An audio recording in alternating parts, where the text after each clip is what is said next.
안녕하세요. 요즘 의사 얘기로 좀 시끌시끌 하잖아요. 그 뉴스를 듣고 나니까 몇 년 전 저한테 있었던 속 시끄러웠던 일이 좀 생각이 나서 아직 어디에다가 말해본 적이 한 번도 없는데 사연으로 한번 다른 사람들이랑 얘기를 해보면 재밌을 것 같다 싶어 이렇게 사연을 적게 됐습니다. 전 의사랑 전혀 상관이 없는 직업을 가지고 있는데도 불구하고 이상하게 주변에 의사가 많네요. 아버지도 의사고 동서도 의사였고요. 왜 과거형이냐고요? 그건 이제부터 제가 하는 얘기를 들어보시면 알게 될 것 같아요. 벌써부터 흥미진진하시죠? 사실 전 의사에 대한 선입견을 가지고 있었던 사람 중 한 명이었습니다. 그것도 부정적인 쪽으로 말이에요. 아버지가 의사인데 어떻게 의사에 대한 선입견을 가지고 있냐고 하신다면, 네, 그 부정적인 선입견을 만들어주신 게 바로 저희 아버지였으니까요. 사실 결혼을 하기 전까지만 하더라도 전 아버지를 평생은 다시 안 보고 살 생각이 있었어요. 그 정도로 사이가 안 좋았거든요. 처음부터 사이가 그렇게 안 좋았던 건 아니고요. 저희도 평범한 부녀지간의 사이였던 적이 물론 있었던 것 같아요. 아주 어렸을 땐 심지어 의사라는 직업을 가지고 있는 아버지가 굉장히 존경스럽고 나도 커서 아버지처럼 사람을 살리는 사람이 되어야겠다 이런 생각을 했던 적도 있으니까요. 매일같이 바쁘게 일하고 녹초가 되어서 집에 돌아오고 가정을 돌보는 것보다는 병원 일에 푹 빠져 사는 아버지에게 딸로서는 서운함을 느끼긴 했었지만 아버지의 직업을 생각해보면 참 사명감이 있는 사람이구나, 멋진 사람이구나 그런 생각이 들어서 전 어딜 가서 아버지의 얘기를 하는 게 참 떳떳하고 당당했습니다.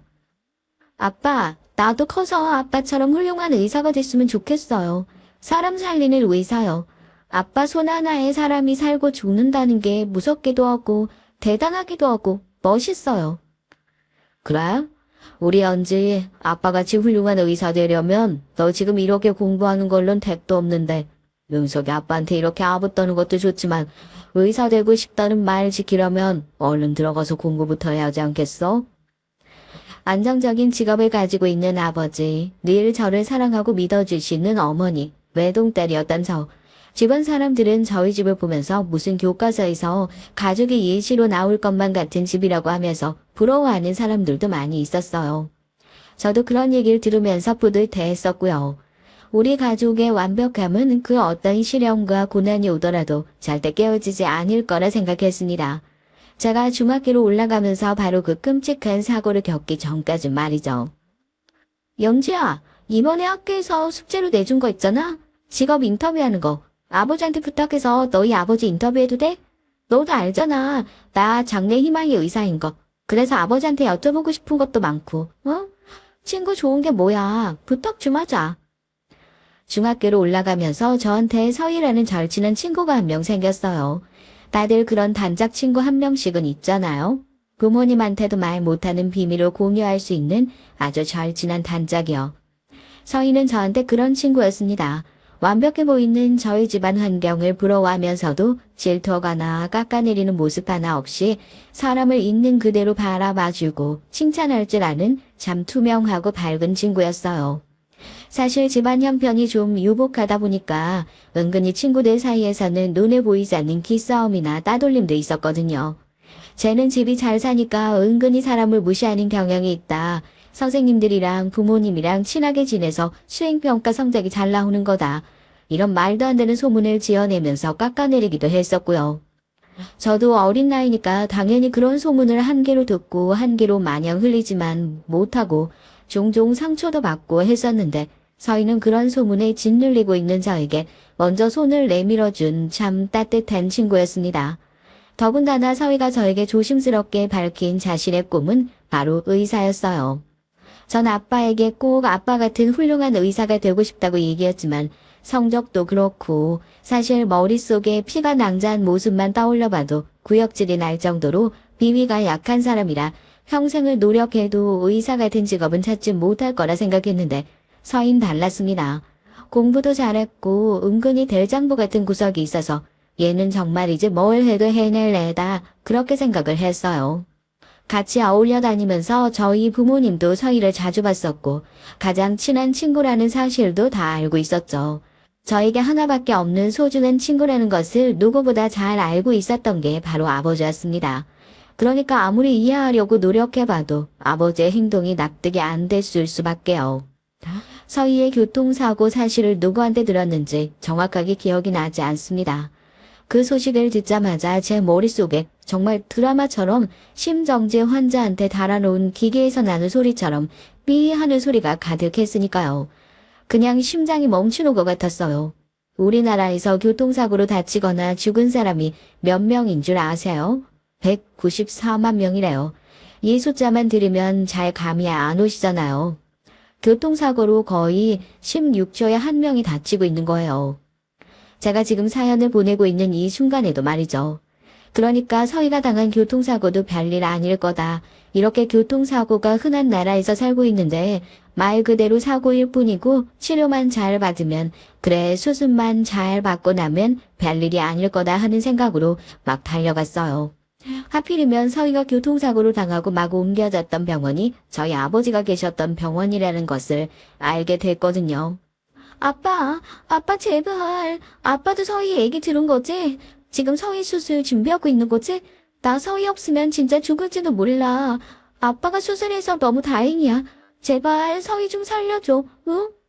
아빠 실력 좋은 의사잖아. 서희 수술하면 무조건 살 수 있는 거 맞지? 무조건 살 수 있다고. 아빠가 수술만 하면 세상에 못 살 사람 없다고 분명히 나한테 그랬잖아. 왜 대답 안 해? 아빠 뭐라고 대답 좀 해봐. 응? 병원에서 아빠를 보자마자 마구 뛰어갔어요. 수술 준비로 분주해 보이는 아버지 앞에 주저앉아서 엉엉 울면서 제발 제 친구 좀 살려달라고 오열하는 저를 간호사들이 난감해하는 표정으로 일으켜 세웠죠. 그 난감함은 비단 간호사들에게만 보이는 얼굴이 아니었습니다. 가장 난감해하는 건 저희 아버지였으니까요. 무언가 잘못된 것을 느꼈습니다. 아버지는 서희의 수술 준비를 하고 있었던 것이 아니었어요. 그쪽에도 지금 실력 좋은 의사 선생님이 들어갔어. 연지야, 병원에도 순서가 있고 체계라는 게 있는 거야. 아빠가 서희 수술실에 들어가고 싶다고 해서 막무가내로 들어갈 수 있는 그런 게 아니란 말이야. 그 선생님도 분명히 좋은 의사 선생님이고 서희 수술 잘 받을 수 있을 거다.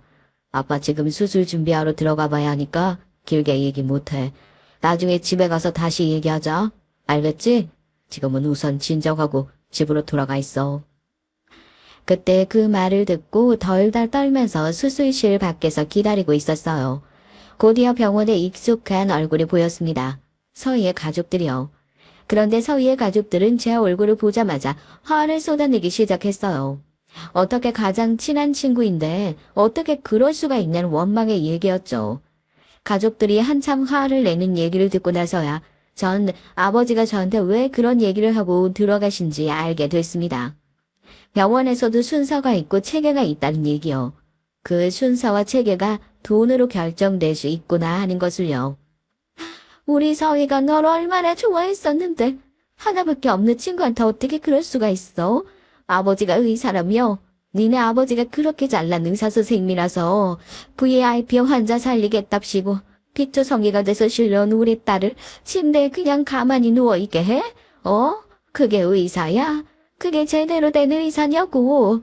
우리 딸 죽으면 대체 누가 책임질 건데 니네 애비가 책임질 거야?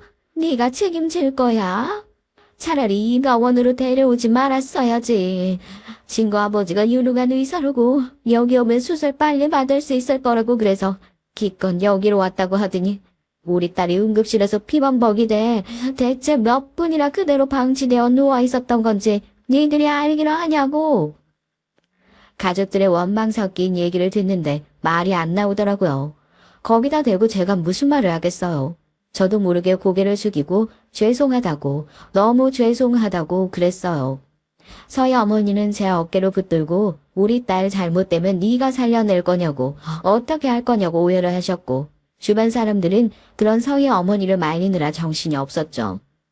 이게 지금 무슨 상황인 건지 정신없는 저를 누가 이러지 말고 집에 가 있으라고 택시를 태워 집으로 보냈습니다.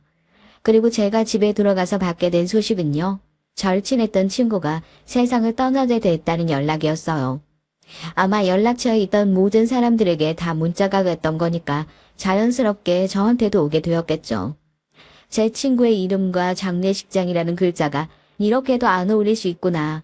핸드폰을 붙잡고 침대에 누워서 오열을 하는 저를 보고 엄마가 놀라서 달려와 저를 끌어안으셨습니다. 엄마, 서희가 그 끔찍한 사고를 당했는데 응급실에 그대로 누워 있었대. 아빠가 병원에는 다 순서가 있는 거라고. 난 아빠를 믿었는데 어떻게 아빠가 나한테 이럴 수 있냐고. VIP 수술하느라 내 친구 수술은 미룬 거라며. 걔가 응급실 침대에 누워있으면서 얼마나 무서웠을지, 날 얼마나 원망했을지. 엄마 생각이나 해봤어? 생각해봤냐고. 장례식장에 제대로 가보지도 못했어요. 제가 무슨 염치가 있어서 거기에 갔겠어요. 그냥 마스크를 끼고 가서 먼 발치에서 영정 속에 환히 웃고 있는 절친의 얼굴만 보고 몰래 눈물을 훔치고 있었습니다. 그때 익숙한 얼굴이 장례식장으로 들어서더라고요. 저희 아버지였습니다. 아버지가 장례식장에 오실 거라고는 생각하지 못했는데 가족들은 아버지의 얼굴을 알아보자마자 장례식장 입구까지 나와서 고성을 지르고 여기가 지금 어디라고 오냐고, 당신이 우리 딸 죽인 거라고 멱살을 잡고 따귀를 날리고 쫓아내더라고요. 저희 아버지도 더 이상 드릴 말씀이 없다고, 본인은 병원 시스템 안에서 최선을 다했을 뿐이라면서, 그래도 딸아이의 절친한 친구였고 딸 가진 아버지의 입장에서 상심이 얼마나 크실지 상상이 되지 않는다며 위로는 되지 않겠지만 이거라도 받아달라며 봉투를 내미셨습니다. 서희 어머니는 이딴 돈으로 죽은 우리 딸 돌아올 수 있겠냐며 봉투를 바닥에 던지고 우시면서 발로 그 봉투를 꾹꾹 밟으시더라고요. 모르겠어요. 사람마다 입장이 다 다르겠지만 적어도 저한텐 그 장면이 평생을 관통하는 상처가 되었던 것 같습니다. 저에게는 아버지가 명백하게 잘못을 저지른 사람임에도 불구하고 돈으로 무언가를 해결하려는 사람이라는 인식이 그 순간 박혀버리게 됐으니까요. 내가 평생을 존경하고 되고 싶어 했던 마음속으로 쫓아왔던 존경스러운 의사인 우리 아버지가 사실은 저런 모습의 사람이었던 사실을 깨달아버린 순간 가족에 대한 신뢰나 믿음 그런 것들이 와장창 깨어져 버리는 것 같았습니다. 그때부터 저희 집도 쑥대밭이 됐어요. 내가 말했잖아. 꼴도 보기 싫다고. 제발 나한테 그냥 아무 말도 걸지 마. 아무랑도 얘기하기 싫다고. 양심 있으면 제발 나 좀 그냥 가만히 내버려두면 안 돼? 연지야, 그래도 밥은 먹어야 할 거 아니야. 학교는 가야지. 너 이렇게 살다가 대체 어떻게 하려고 그래? 서희는 서희고 너는 너야. 아무리 힘들다고 해도 산 사람은 살아야 할 거 아니니. 너까지 이래버리면 엄만 대체 어떻게 살라고 그러는 거야? 그때부터 저는 극심한 우울증을 앓기 시작했습니다. 친한 친구로 이룬 것도 모자라서 아버지에 대한 배신감과 실망까지 그 모든 것들이 겹친 게 이유였다면 이유였을 거예요. 집에서 밥도 제대로 먹지 못하고 등교 거부를 하고 가족들을 포함해서 사람들을 만나는 것이 겁이 나더라고요. 밖에 나가면 사람들이 저를 보면서 손가락질을 하고 수군거리는 것 같은 느낌을 받곤 했습니다. 야, 쟤네 아빠가 사람 죽이는 의사래. 쟤네 아빠가 돈에 눈이 멀어가지고 자기 딸 친구 죽게 내버려둔 사람이래. 아무도 그런 말을 하지 않았지만 꼭 그렇게 떠드는 것 같은 기분이 들었죠. 당연히 바깥 활동은 전혀 하지 못했고요. 아버지는 몇 번이나 그렇게 문을 걸어 잠근 저와 대화를 시도하려고 시도해봤지만 매번 말짱 도루묵이었습니다. 지금 생각해보면 아버지 딴에도 엄청 답답하셨을 거예요. 나중에 알게 됐지만 정말 아버진 병원 매뉴얼대로 하셨을 뿐이었으니까요. 서희 어머니는 서희가 마치 응급실에서 오랫동안 그냥 방치되어 있었던 것처럼 얘기하셨지만 사실 수술실에 들어가기 전에 검사를 위해 잠시 대기하고 있는 상황이었고 심지어 긴급 수술을 들어가시는 아버지가 수술 순서를 최대한 당겨주기 위해서 병원에 있는 의사들에게 긴급하게 연락을 돌려주셨다는 것도 정말 나중에서야 알게 됐어요. 그때는 그런 것도 모르고 그저 아버지를 원망하게 바빴었죠. 누군가 하나라도 원망하지 않으면 제가 버티지 못하고 깨어질 수밖에 없는 그런 상황이어서 그랬을지도 모릅니다. 정말 이제 하루하루 버틴다는 것이 너무 힘들기만 했어요. 더군다나 저희 아버지가 의사시잖아요. 한 번도 저한테 그런 원망을 하셨던 적은 없지만 전 뭔가 자격지심 같은 것을 가지고 있었던 것 같습니다. 아버지가 의사인데 딸이라고 하나 있는 것은 우울증이나 앓고 있으면서 집구석에서 사람도 안 만나고 이렇게 지지부진한 인생을 살고 있구나 하고요. 내가 봐도 내 자신이 이렇게 한심스러운데 사람들은 나를 어떻게 생각할까? 이런 생각들이 저를 자꾸 밖으로 못 나가고 더 숨게만 만들었던 것 같아요. 아빠도 결국 내가 쪽팔리다고 생각하는 거잖아. 왜 남들이 딸 대학 어디 가냐고 그런 질문하면 우리 딸은 정신병 걸려서 방구석에 틀어박혀 있다. 이 얘기하는 게 창피해서 그러는 거 아니야? 내가 이렇게 된 게 누구 때문인데? 다 아빠 때문이잖아. 아빠가 그때 내 친구 제대로 살려내기만 했어도 나 이 꼴로 집에 틀어박혀 있지 않았을 거라고. 정신 차려. 너 지금 이렇게 살고 있는 거 그 누구 때문도 아니야. 너 때문이지. 네가 너랑 싸워서 못 이기고 있는 상황인데 지금 누구 탓을 하고 누구 원망을 해. 너 지금 이러고 있으면서 아버지 원망할 기력은 있는 거냐? 그래. 차라리 그러면 됐다. 밥이라도 실컷 먹고 기껏 기력 끌어올려서 한다는 짓이 아버지 원망하는 거라면 그렇게 쓸데없는 거 하면서 지금 네 인생에서 가장 소중한 시기 낭비할 요량이면 그렇게 해. 나도 이제 더 이상 신경 안 쓸 테니까 너 하고 싶은 대로 어디 마음대로 하면서 살아봐. 결국 아버지와의 사이는 더 이상 회복도 안 될 정도로 완전히 틀어지고 말았어요. 대학 진학은 어떻게 할 거냐, 계속 이렇게 살 거냐 재촉을 하는 아버지에게 저도 참지 못하고 화를 버럭 내버렸고 계속해서 저를 답답해했던 아버지도 지금 네가 누구 탓을 할 처지가 되냐면서 같이 화를 내시고 말았죠. 가운데서 어머니만 마음을 졸이셨습니다. 결국에 제가 집에 계속 있는 게 제 우울증이 회복되는데도 가족의 관계가 회복되는데도 아무런 도움이 안 될 거겠다는 생각이 들었는지 어머니는 제게 집에서 잠깐이라도 나가서 살아볼 것이 어떻겠냐는 제안을 하셨어요. 아무런 조건도 없었던 것은 아니고요. 그래도 최소한 나중에 혼자 살 수 있는 기반을 마련해야 하니까 기본적인 것은 갖추고 좀 나갔으면 좋겠다. 검정고시를 보고 고등학교 졸업장을 따오면 너 원하는 대로 독립을 시켜주겠다. 사이버 대학이라도 좋으니까 대학 합격증을 가지고 오면 그때 너 필요한 생활비를 지원해주겠다. 나름대로 조건을 거셨죠. 그때 전 집에서 나가기 위해 혈안이 되어 있는 사람이었어요.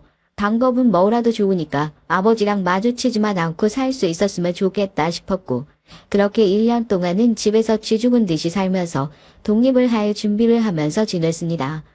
부모님은 제가 뭔가 열심히 하는 모습을 보면서 조금 나아졌나 싶어 하셨지만 졸업증을 따자마자 독립을 시켜달란 얘기를 하는 저를 보고 그냥 저렇게까지 집을 나가고 싶어서 전 난리를 피웠던 거구나 하고 고개를 저으셨죠. 그렇게 집에서 나와 살면서 엄마와는 왕래를 했지만 아버지와는 전혀 연락을 하지 않고 지냈어요. 맞아요. 정말 혼자서 살 생각이었으면 아르바이트를 하든지 뭘 해서든지 제 힘으로 나가서 사는 게 맞다는 것을요.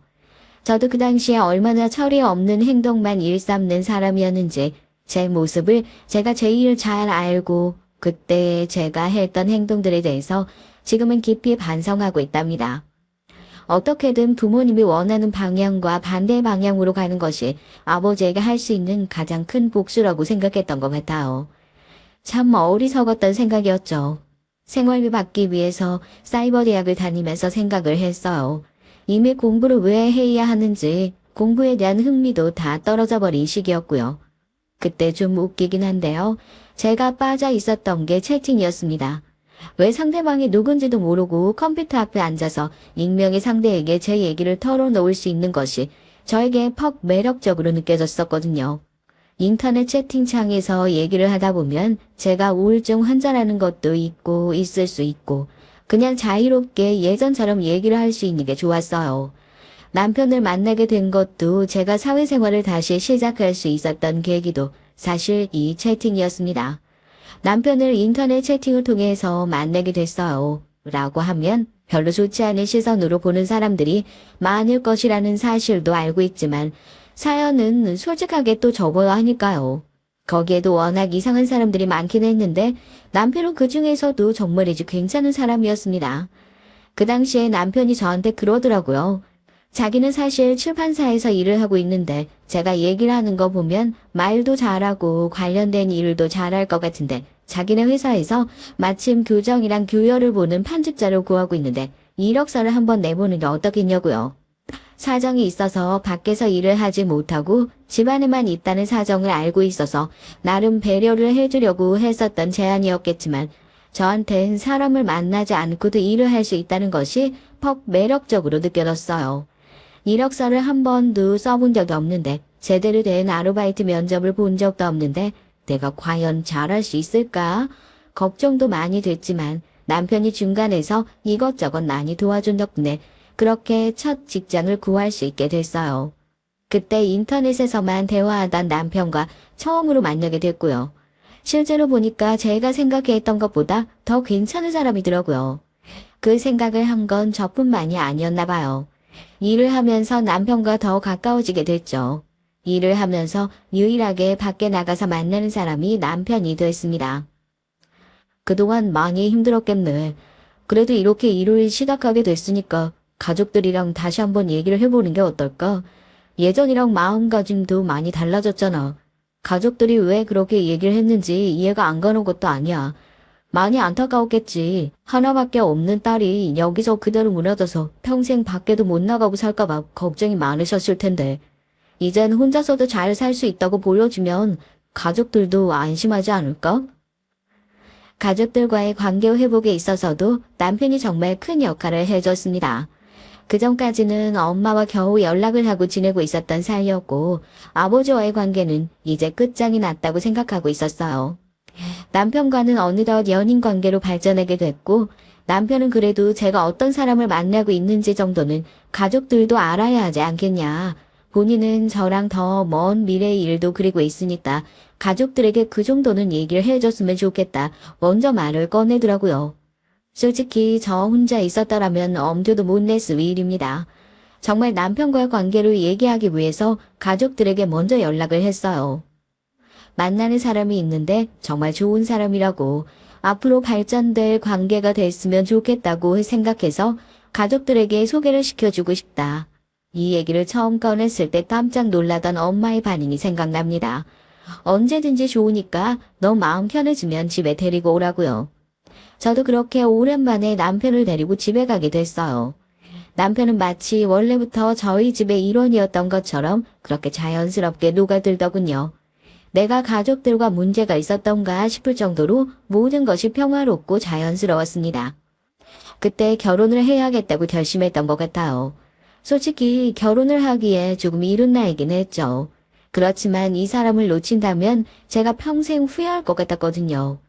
나를 세상 밖으로 다시 이끌어내준 사람, 내가 언제든 같은 이유로 다시 무너지게 되더라도 이 사람은 번번이 나를 살려낼 수 있을 것이란 확신이 들게 됐고 그렇게 저희는 결혼을 결심하게 됐습니다. 그 전까지 저희 아버지의 직업이나 가족의 배경에 대해서 시댁 식구들은 전혀 모르고 있었던 상황이었어요. 제가 얘기를 꺼리니까 준비가 될 때까지 남편도 가족들에게 따로 얘기를 하지 않겠다면서 배려를 해준 덕분이기도 했고요. 상견례 자리에서 아버지가 명함을 내밀고 시부모님께서 이렇게 좋은 직업을 가지고 계신 줄 몰랐다면서 당황하셨죠. 그때 아버지가 하셨던 말씀을 듣고 저도 오래 쌓여있던 아버지에 대한 캐캐 묵은 감정을 씻어낼 수 있었습니다. 사돈어른, 무리한 부탁일 수 있지만 결혼 앞두고 제가 작은 부탁 하나 드리려고 합니다. 저희 딸 의사 자식이라고 생각하지 말고 그냥 평범한 집에서 평범하게 자란 애라고 생각하고 대해 주셨으면 좋겠습니다. 제가 직업이 이렇다 보니 가정에 많이 소홀했었어요. 그러다 보니까 저희 딸이 아버지에게 상처를 참 많이 받으면서 자랐습니다. 아드님 훌륭하게 키워주셔서 저희 딸이 그런 상처 다 털고 이제야 사람 구실하면서 제대로 살 수 있게 된 것 같은데 아비 된 입장으로서 언제든지 딸이 다시 그런 상황에 놓일까봐 걱정도 많이 됩니다. 상견례 직전까지 아버지가 무슨 일을 하는지 제대로 밝히지도 못했던 이유는 그런 거겠지요. 부디 너그러운 마음으로 이해해 주시고 그저 직감한 줄이다 생각하고 모른 척 해주셨으면 좋겠습니다. 결혼식에 필요한 게 있으면 저희 쪽에서 뭐든 지원하겠습니다. 부탁드리겠습니다. 시부모님 앞에서 고개를 숙이며 본인 때문에 제가 받은 상처가 많으니 부디 그냥 모른 척 해주면서 살았으면 좋겠다 부탁을 하시는 아버지의 모습을 보면서 참 기분이 이상하더라고요. 저도 모르고 있었지만 상견례 직전까지 남편이 아버지를 종종 찾아가서 그동안 저와 했던 얘기들을 전하면서 많은 얘기를 나눴던 것 같습니다. 저도 나중에 아버지를 통해 듣게 됐어요. 일이 끝나면 과일을 한 바구니 사들고 와서 사실은 그때 이런 기분이었다더라, 저런 기분이었다더라. 평생을 키워놓은 부모도 모르고 있었던 딸의 심정을 사위를 통해 전해 듣는데 참 미안했었다고. 그래서 상견례 자리에 나가면서 부모로서 할 수 있는 일이 뭐가 있을까 많이 고민을 하셨답니다. 아버지가 앉아있는 자리 때문에 상처를 받았던 저라는 것을 누구보다 잘 아니까 그 자리 없는 셈 치고 살아주면 안 되겠냐 부탁을 해야겠다고 결심하셨다고요. 시부모님께서도 남편을 통해 어느 정도 제 사연을 알고 계셨던 터라서 뭐 그렇게 어려운 부탁이라고 고개까지 숙여가며 부탁을 하시냐 되려 손사래를 치셨죠. 저희한테도 소중한 며느리입니다. 저희가 살면서 며느리 마음 다칠 일을 뭐하러 나서서 하겠습니까? 며느리 뜻이 그렇고 사돈 뜻이 그러시다면 저희는 그냥 따를 수밖에요. 저희가 살면서 이 상처를 다 치유해 줄 수 있을지 모르겠지만 서로 보듬고 품고 살면서 그렇게 살아보겠습니다. 귀한 딸 주셔서 다시 한번 감사드립니다. 저에게 그 상견례 자리는 참 의미가 있는 시간이었어요. 새로운 가족을 만나는 자리를 넘어서 그동안 가족에게 품어왔던 의미 없는 미움을 풀어낼 수 있는 시간이었으니까요. 말씀만 들어도 알겠지만 저희 시부모님은 남편을 그렇게 훌륭하게 키워내신 것처럼 정말이지 사려 깊은 분이었습니다. 결혼을 하고 나서요 저는 시댁 때문에 스트레스를 받아본 적이 단 한 번도 없었어요. 다른 집 며느리랑 비교했을 때 부족한 점이 많다는 것 정도야 제가 제일 잘 알고 있었지만 절대 그런 걸 가지고 남들과 비교하거나 저를 무시하는 일도 없으셨으니까요. 감사하고 또 감사했죠. 내가 그동안 힘들게 살아왔던 만큼 이렇게 좋은 시댁을 만나는 복을 얻게 됐구나. 한편으로는 보상을 받는 느낌이기도 했고요. 그런데 또 시댁이란 게 마냥 좋기만 하다면 그것도 이상하겠죠. 왜 사람이 여러 모인 자리에서 악당은 누구든 한 명은 존재하는 법이라고. 만약 그 자리에 악당이 한 명도 없다면 본인이 그 악당이 아닌지 의심해봐야 한다고 그러잖아요. 시부모님도 그렇게 좋으신 분이고 남편은 뭐 더 할 말도 없고요. 남편한테 시동생이 한 명 있거든요. 제가 결혼을 할 당시엔 외국에 나가서 일을 하고 있어서 결혼식 당일에만 얼굴을 보고 왕래가 거의 없었지만 뭐 그 유전자가 어디 가겠어요. 거기도 사려 깊고 배려심 많고 따뜻한 건 마찬가지였고요. 그러면 대체 누가 그 악당 역할이었냐? 제가 시댁에서 본격적으로 스트레스를 받기 시작한 건 그 시동생이 결혼을 하면서부터, 그러니까 제 밑으로 동서가 들어오고 나서부터였습니다. 처음에 결혼할 여자가 생겼다고 의사라는 얘기를 들었을 때 살짝 흠칫하긴 했어요. 뭐 다 나아졌다고 하지만 전 여전히 아버지 때문에 생긴 그 의사라는 직업에 대한 편견이 완전히 씻겨나가지 않은 상태였나 봅니다. 그치만 시댁이 인사를 온 동서를 보고 나서 아 역시 좋은 집에는 좋은 사람들만 들어오는구나 그렇게 생각했어요. 외모가 예쁜 것은 물론이고 능력 또한 출중한 사람이더라고요. 해외에서 의료봉사를 하던 중에 소개를 받아서 외국에서 근무하고 있던 시동생을 만나게 된 거라고 하더라고요. 해외까지 나가서 의료봉사를 할 정도면 참 이타심이 많은 학생이구나. 전 그렇게 생각을 했었어요. 어렸을 때부터 언니 있는 친구들이 그렇게 부러웠었는데 저랑 형님이랑 은근히 닮은 구석이 있지 않아요? 밖에 나가서 자매라고 하면 믿을 것 같아요. 형님이랑 언니 동생 할 정도로 가까운 사이로 지내면 참 좋겠어요. 그렇죠, 형님. 거기다가 살가운 성격까지 그야말로 저한테 없는 것들을 모조리 다 갖추고 있는 동서를 보면서 솔직히 여자로서 질투가 안 났다고 하면 거짓말이죠. 세상에 저렇게 모든 것을 다 갖추고 완벽하게 태어난 사람도 있구나 싶었습니다. 처음에 동서를 봤을 때 어떤 생각을 했냐면요. 오래전에 사고로 세상을 떠난 제 친구 서희 있잖아요. 서희가 만약에 지금까지 멀쩡히 살아있어서 의사가 됐더라면 아마 동서 같은 의사가 되지 않았을까 이런 생각을 했었던 것 같아요. 지금은 어떻냐고요? 그런 생각했던 걸 너무나도 후회합니다. 감히 서희같이 착하고 좋은 친구랑 동서를 비교했다는 것 자체가 말이에요. 결혼을 하고 나서 동서의 가면이 벗겨진 모습을 본 사람은 제가 아마 유일할 겁니다. 제가 아버지에게 가지고 있었던 의사에 대한 편견이 있잖아요. 사명감이라고는 전혀 없고 오로지 돈을 쫓아다니는 사람. 사람을 살리는 일보다는 이 사람이 돈이 많은지 적은지 그런 것들로 환자를 줄 세우게 하는 파렴치한 의사. 그런 의사가 사실 아버지가 아니라 더 가까운 곳에 있더라고요. 네, 맞습니다. 바로 저희 동서 얘기예요. 제가 그 사실을 어떻게 알았냐고요? 굳이 알고 싶지 않았는데 동서랑 대화 몇 마디 하다 보니까 바로 알 수 있던데요. 처음엔 그저 제가 의심을 하는 거라고 생각했어요. 동서가 은근히 사람을 무시하는 거예요. 저는 가족이라고 그렇다 치더라도 같이 있다 보면 그런 게 느껴지잖아요. 식당에 가서 점원을 무시한다던가 택배기사님을 무시한다거나 하는 그런 것들이요. 그런 것들이 몸에 배어 있어서 자기도 모르는 사이에 너무 자연스럽게 행동이 튀어나오는 것 같은 그런 느낌이 들더라고요. 그 실체를 알게 된 대표적인 하나 사건이 있었어요. 제사가 얼마 남지 않아서 장을 볼 일이 있었는데 배달을 시키자니 애매한 것들이 너무 많아서 직접 가서 보고 사야겠다 해가지고 동서랑 저랑 둘이서 마트에 장을 보러 오게 됐습니다. 그래도 제사 때 음식을 그렇게 많이 하는 편도 아니고 음식하는 건 도우미 아주머니도 오셔가지고 같이 도와주시고 하시니까 아마 힘든 건 그렇게 없을 거야. 다들 바쁘고 시간 없고 하니까 우리끼리 이렇게 장만 좀 미리 봐두면 괜찮. 동서랑 한참 얘기를 하다가 걷고 있는데 마트에 보면 왜 시식코너 아주머니들 있잖아요. 재료로 준비해서 가고 있던 중이셨던 것 같은데 코너로 급하게 돌면서 가던 동서가 시식코너 아주머니랑 딱 부딪히고 만 거예요. 크게 넘어진 것도 아니고 살짝 부딪혔는데 동서가 진짜 그 자리에서 인상을 확 구비더니 아주머니 어깨로 확 밀쳐서 넘어뜨리더라고요. 대체 이 마트 사람 관리를 어떻게 하는 거야? 아 진짜 짜증나네. 옷에 지금 국물 튄 거 안 보여요? 책임자 나오라 그래. 이거 세탁비 어떻게 할 건데? 아줌마 월급으로 감당이라 될 것 같아? 돈이 없으면 눈이라도 똑바로 뜨고 다니던가. 이게 진짜 뭐야?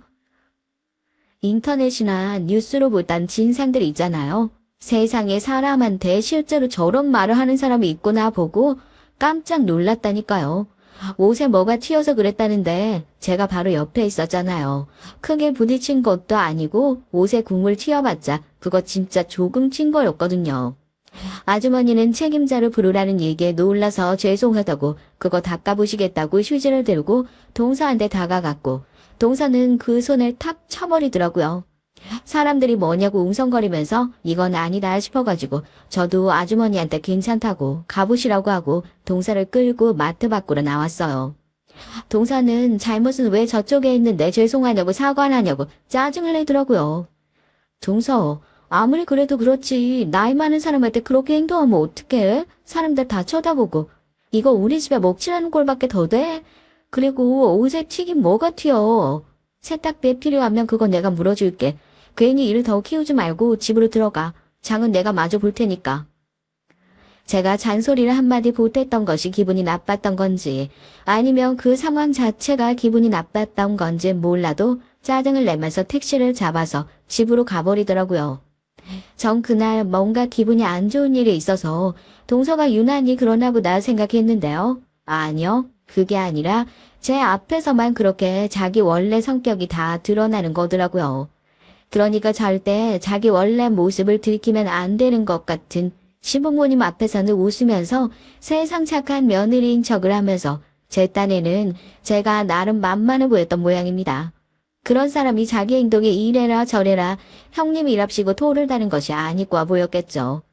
그런 적도 있었다니까요. 동서랑 둘이서 어디로 가다가 의료사고 때문에 사람들이 시위하는 모습을 보더니 동서가 막 킥킥거리고 웃는 거예요. 전 진짜 그 모습 보고 사이코패스인 줄 알았잖아요. 너무 기가 막혀서 뭐가 웃겨서 웃냐고. 저 사람들은 지금 심각한 상황이라서 나와서 시위하고 있는 건데 의사인 동서가 웃어도 되는 게 맞냐고 황당해서 되물어보니까 동서가 저한테 뭐라고 그랬는 줄 아세요? 전 이런 생각을 가지고 있는 사람이 의사를 한다는 것 자체가 너무 기가 막혔습니다. 형님, 지난번부터 저한테 너무 아는 척하려고 지시는 거 같은데, 제가 배워도 형님보다 훨씬 더 배운 사람이잖아요. 저 사람들 저기서 백날 첫날 피켓 들고 시위해봤자 바뀌는 거 하나 없어요. 그냥 저런 데다가 자기 인생 낭비하고 있는 모습이 한심해 보여서 웃었어요. 됐어요? 아니, 난 진짜 저런 사람들 제일 이해가 안 간다니까요. 자기 세금이 어쨌네 저쨌네. 저런 거지들 막상 다 까놓고 보면 세금 제대로 내는 사람들 하나도 없을걸요? 오히려 내 호주머니에서 세금 나가서 저런 거지들 먹여 살리고 있다는 생각하면 진짜 답답해 죽겠는데. 어머, 형님 진짜 짜증나신 거 아니죠? 그래도 형님은 복 많은 거죠. 시집 잘 와가지고 저 같은 동서 만나서 적어도 아파도 순번 밀려서 죽을 일은 없을 거 아니에요? 우리만 잘 살면 됐죠. 나름대로 제 편을 들어주려고 한 소리였는지 전 의사 동사를 만났으니까 아파서 순번 밀려 죽을 일은 없지 않겠냐고 그 얘기를 농담처럼 하는데 옛날 생각이 나서 거기서 버럭 화를 냈어요. 지금 무슨 소리를 하는 거냐고요. 동서는 그런 생각을 가지고 있으면서 어떻게 의사를 할 생각을 하냐면서요. 동서도 지지 않고 저한테 그러더라고요. 무슨 의사의 의자도 모르는 사람이 뭐가 그렇게 잘났다고 그 가짜는 선민의식으로 사람을 가르치려고 하는 태도를 좀 버리시라고요. 그리고선 뭐라고 하더라? 거지들이 거지들끼리 걱정해주는 꼴이 자긴 너무 우습다나요? 그 얘기를 듣고 나니까 이 여자랑은 다시는 상종도 하면 안 되겠다 싶더라고요. 집에 와서 남편한테 이 얘기를 다 했죠. 남편도 그동안 저랑 동서 사이에 있었던 일을 전부 다 전해듣더니 동서가 그런 사람이라고 생각도 못했다면서 솔직히 좀 믿지 않는 눈치도 있었어요. 그럴 수밖에 없었죠. 시댁에 와서는 거의 천사나 다름이 없이 살살거리면서 웃고 행동하는 사람인데 며느리들 간의 사이가 안 좋아서 서로 이간질하는 거라고 생각했을 수도 있고요. 그래도 전 하나밖에 없는 동생이고 동생이 그런 여자랑 결혼 생활을 하고 있다고 생각한다면 이건 정말 심각하게 생각해봐야 할 문제가 아니냐고 하니까 그제서야 남편도 심각하게 생각을 하더라고요. 그러면 뭐예요? 제가 전한 얘기만 있을 뿐이지 확실한 증거가 없잖아요. 그런데 그 멍청한 우리 동서, 제가 그 증거 없어서 이 집에서 동서를 어떻게 하지 못할까봐 자기 손으로 확실한 증거를 만들어서 저한테 전해주더라고요. 이런 식으로 자기의 멍청함을 뽐내는 사람인 줄 몰랐어요. 대체 그 머리로 의사는 어떻게 됐는지. 말만 꺼내면 자기가 학교 다닐 때 공부를 얼마나 잘해가지고 의사 되기가 얼마나 힘든지 모른다고 자랑으로 시작해서 자랑으로 끝나는 사람인데 솔직히 이 정도의 무식함이면 나도 차라리 공부 좀 더 열심히 해서 의사나 도전해볼 걸 그랬다. 이런 생각이 절로 든다니까요. 그래서 저희 사이에 대체 무슨 일이 있었냐고요? 뭐 일이야 이렇게 차곡차곡 많이 쌓여가고 있었죠. 저에 대한 동서의 감정도 그래서 굉장히 안 좋았을 거예요. 동서 생각에 전 가진 거 하나 없이 가난하면서 사사건건 자기가 하는 일은 안 좋게 생각하고 시비를 거는 무식하고 가난한 형님이라 생각을 하고 있었을 테니까요. 전 너같이 무식하고 인간성 떨어지는 사람이랑은 상종도 하고 싶지 않다는 생각으로 최대한 동서를 마주치지 않게 피해오고 있었고요. 그러던 저희가 정말 우연히 한 호텔 레스토랑에서 마주치게 됐습니다. 단 둘이었으면 또 동서가 난리를 쳤을 것 같은데요. 그때는 마침 저희 부모님까지 한자리에 다 계시던 상황이었어요. 얼마 전에 저희 부모님의 결혼 기념일이 있었거든요. 남편한테 부모님 결혼 기념일까지 챙기라고 하면 그거야말로 정말 처가살이 아니겠어요. 제가 오랜 시간 불효를 해왔던 것도 있고 비록 결혼 기념일이긴 하지만 부모님한테 제대로 대접을 한번 해봐야겠다 싶어서 호텔에서 먼저 밥을 사겠다 얘기를 했고 부모님도 기쁜 마음으로 자리에 나오셨죠. 넌 참 결혼 잘한 것 같다니까 보면 볼수록 결혼하고 나서 애가 참 밝아지지 않았어요. 우리가 언제 이렇게 먼저 연락받아서 밥 사주겠다고. 그것도 결혼 기념일에. 여보, 나 진짜 이번 결혼 기념일은 죽을 때까지 평생 못 잊을 것 같아. 여튼 너무 고마워. 그게 언제적 일인데. 나도 이제 철 들 만큼 들었어. 너무 옛날 일 들먹이지 마, 엄마. 오늘은 내가 사는 거니까 두 분이서 드시고 싶으신 거 실컷 드세요. 그렇다고 너무 많이 나오면 아버지가 좀 고태야 하니까 그런 줄 아시고요. 화기애애한 분위기에서 식사를 하고 있었습니다. 그때까지만 해도 분위기가 너무 좋았죠. 제가 그런 얘기를 해서 그런지 몰라도 아버지가 자꾸 식사를 중간중간에 얼마나 하냐고 계산서를 확인하시려고 그러시더라고요. 아차 싶더라고요. 이건 내가 긴장을 놓치면 또 화장실 간 틈을 타서 아버지가 미리 또 계산을 다 하고 내 기분만 살려주시겠구나 싶어서 이번엔 절대 놓치지 않고 미리 계산을 해야겠다 마음 먹고 카운터에 맡겨놓은 케이크가 있어서 케이크를 찾아가지고 온다는 핑계를 대고 미리 계산을 하려고 계산서를 들고 카운터 쪽으로 향했습니다. 그런데 카운터에서 오늘 같은 날 굉장히 마주치기 싫은 얼굴을 딱 마주하게 된 거예요. 누구냐고요? 다들 예상하시잖아요. 바로 저희 동설이었습니다. 어머, 이게 누구야? 아, 인사해 우리 형님. 아니 왜 내가 말했었던 적 없나? 하긴 우리 가족들 중에서 제일 학력도 떨어지고 좀 떨어지는 사람이라서 내가 굳이 밖에 나가서 자랑을 했었던 적이 한 번도 없긴 하지. 아니 뭐 대학도 제대로 못 나왔다니까. 무슨 사이버 대학인가 뭔가 대학을 무슨 인터넷으로 나왔대? 자기 친구들이랑 같이 온 건진 몰라도 친구들한테 제 소개를 하는 건지 조롱을 하는 건지 자기들끼리 킥킥거리면서 조롱을 하더라고요.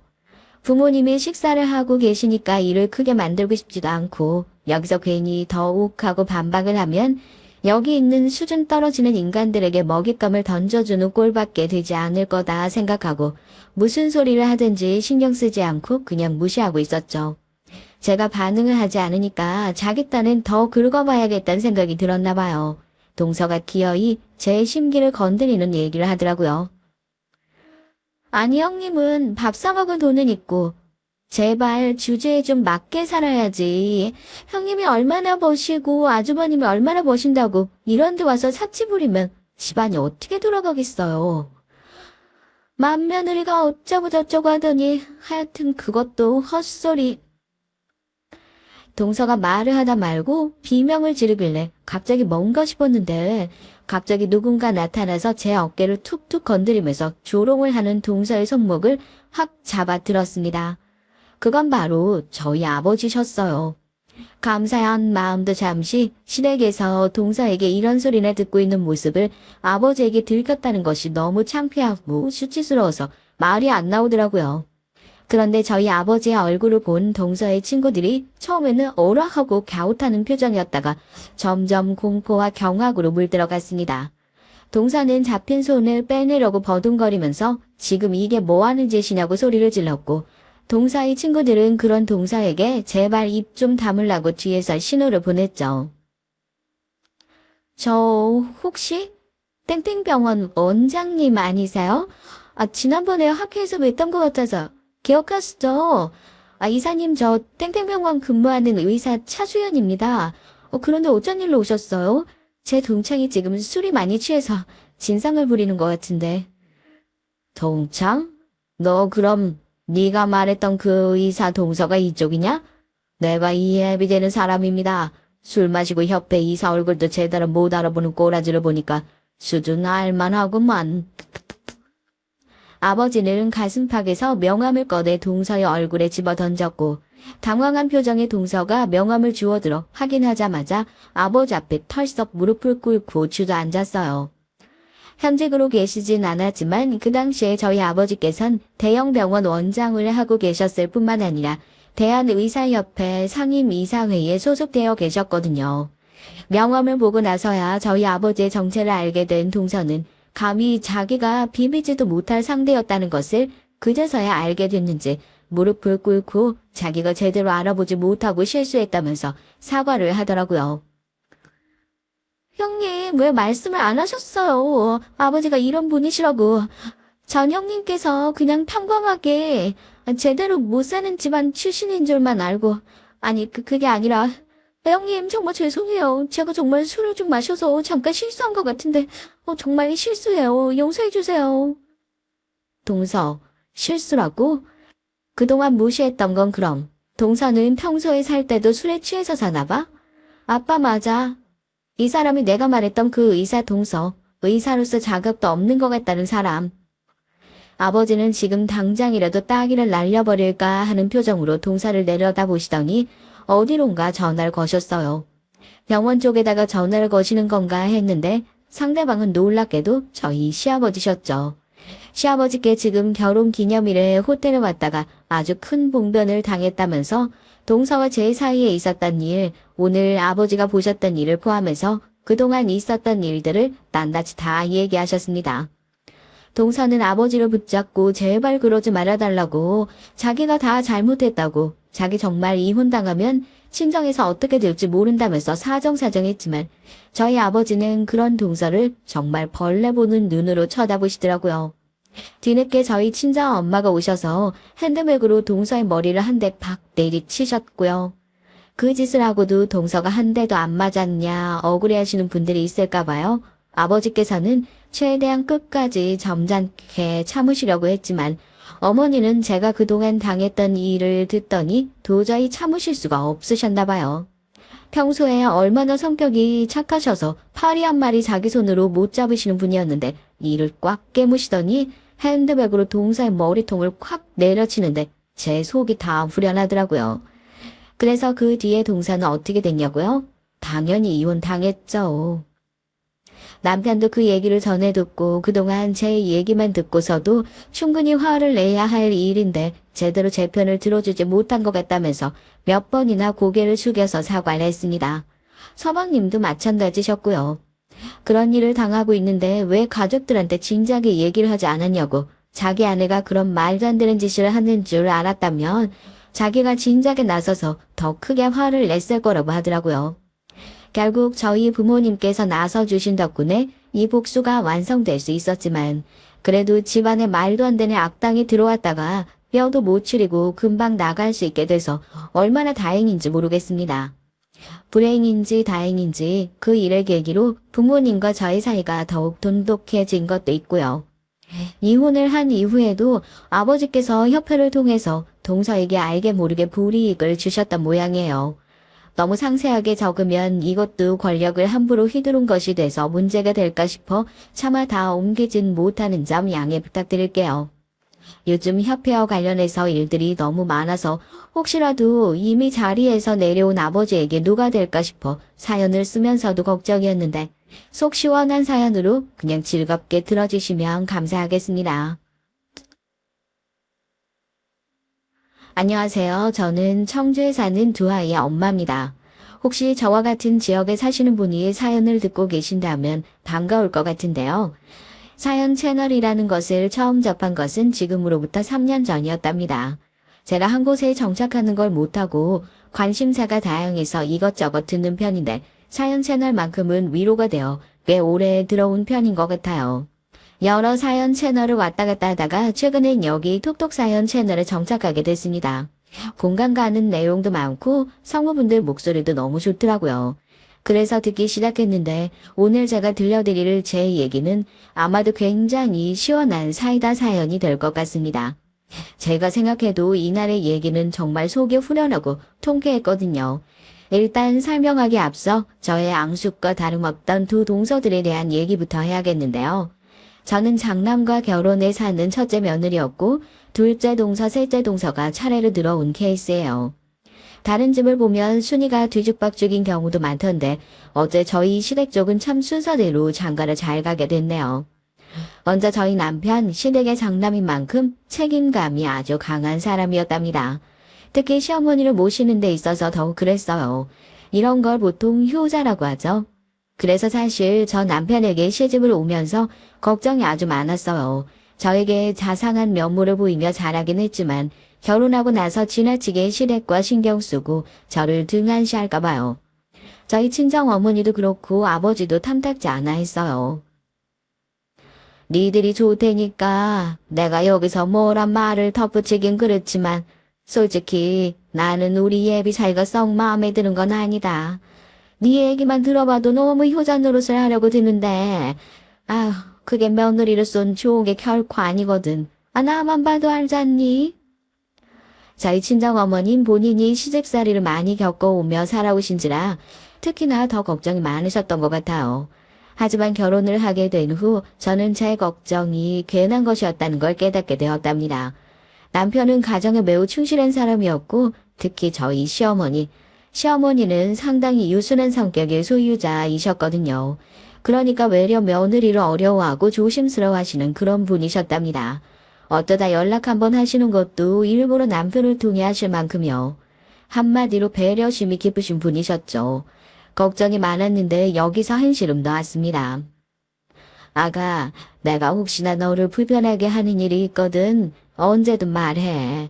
내가 눈치가 둔한 편이라 너에게 실수라도 할까봐 걱정이 될 때가 있네. 나는 그저 니들이 잘 살면 되고 내 쪽은 아예 신경 쓰지도 않아도 상관없으니까 안부 인사며 뭐며 이런 거 일잘 안 해도 된단다. 그 혹시라도 네가 신경 쓸까봐 미리 말해놓는 거야. 아, 어머님, 제가 어떻게 신경을 안 써요. 저를 이렇게나 배려해 주시는데요. 제가 살가운 며느리는 못 돼도 적어도 첫째 며느리로서 할 수 있는 도리는 다 하도록 할게요. 감사해요, 어머님. 시어머니가 워낙에 인품이 훌륭하신 분이니 제가 먼저 다가가게 되더라고요. 저도 누군가에게 쉽게 다가가고 친화력을 발휘하는 성격이 아닌데도요. 시어머니 역시 제 노력에 감동하시며 저를 살그머니 받아주셨습니다. 그리고 전 시어머니와 친해지며 한 가지 구슬픈 사실을 알게 됐어요. 이 얘기를 시어머니 입을 통해 들은 날 정말 펑펑 울었답니다. 말 그대로 울음을 터뜨리고 말았어요. 그건 바로 남편이 왜 효자가 될 수밖에 없었으며 책임감이 그토록 강한 사람이 될 수밖에 없었던 비하인드 스토리였는데요. 시어머니께서는 사실 2번 결혼을 하셨고 지금의 시아버지가 2번째 남편이셨습니다. 그런데 시어머니가 마흔이 되기 전까지 원래 함께 사셨던 시아버지는 굉장히 공격적이고 무서운 분이었다고 해요. 가정에 대한 책임감은 하나 없이 밖으로 여자나 만나고 다니고 틈만 나면 처자식을 때리는 사람이었다고 하네요. 그런 시아버지로부터 자식을 보호하기 위해 남편이 술을 먹고 들어온 날은 어린 자식들을 일부러 이웃집에 맡기기도 하고 어쩔 땐 당시 일하던 국밥집에 같이 데리고 가는 등 온갖 노력을 다 하셨다고 합니다. 도망치고 싶었지만 이혼이 흠이라 여겨졌던 시기였기에 시도도 못하시고 그렇게 죽어라 노력만 하며 아주 가난한 환경에서 남편을 키우셨다고 했어요. 내가 새 아들을 키우면서 너무 한이 맺힌 게 있다면 그 인간에게 한 번도 맞서보지 못했다는 거야. 그저 매일 맞으면서도 그게 당연한 줄 알고 살았었지. 우리 아들들이 몸이 커서는 다행히 그 인간이 덜 그러긴 했지만 돈을 안 벌어오니 경제적인 건 그저 내가 다 떠안을 수밖에 없었어. 아마 우리 아들들이 더 좋은 환경에서 자랐다면 참 좋았을 텐데. 어쨌든 그 모든 게 내 탓인 것 같구나. 그러다 시아버지께서 갑자기 교통사고로 세상을 떠나시고 시어머님 비로소 해방이 되셨답니다. 남편이 죽은 장례식장에서 슬픔은커녕 안도감을 느끼셨다고 하네요. 그런 스스로에게 놀라며 죄책감을 느끼면서도요. 아무쪼록 그러다 만나게 된 분이 지금의 시아버지신데 제가 보기엔 퍽 다정하신 분입니다. 평생을 공기업에서 일하시다 부인과 사별했고 슬아의 자식은 따로 없다는 정도 말고는 아닌 게 없었습니다만 시어머니에게 해주시는 작은 배려들을 보면 그런 것 같았어요. 그래도 내가 저 사람 만나서 숨통 트이는 것 같았어. 남들은 늙은 여자가 2번씩이나 결혼했다 하면 욕하겠지만 어머님 그게 왜 욕먹을 일이에요. 어머님 행복을 위해 선택하신 건데요. 어머님이 행복하시면 됐죠. 시아버지는 꽃을 선물해 주시거나 시어머니가 좋아하는 디저트를 식탁에 놓아주는 방식으로 사랑을 표현하셨는데요. 시어머니께선 부끄러움을 느끼면서도 시아버지의 그런 표현에 소녀처럼 좋아하시곤 했습니다.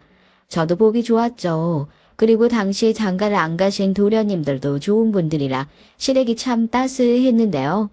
도련님은 시부모님과 같이 살고 있었는데 제가 어쩌다 남편과 방문을 하면 형수님 하며 잘 따르곤 했습니다. 남편도 다정한 사람이었지만 도련님들 역시 남편은 판박이었어요. 무슨 말을 해도 상대를 먼저 생각할 줄 알고 월급에서 시부모님 용돈을 따로 챙겨드릴 만큼 속이 깊은 사람들이었죠.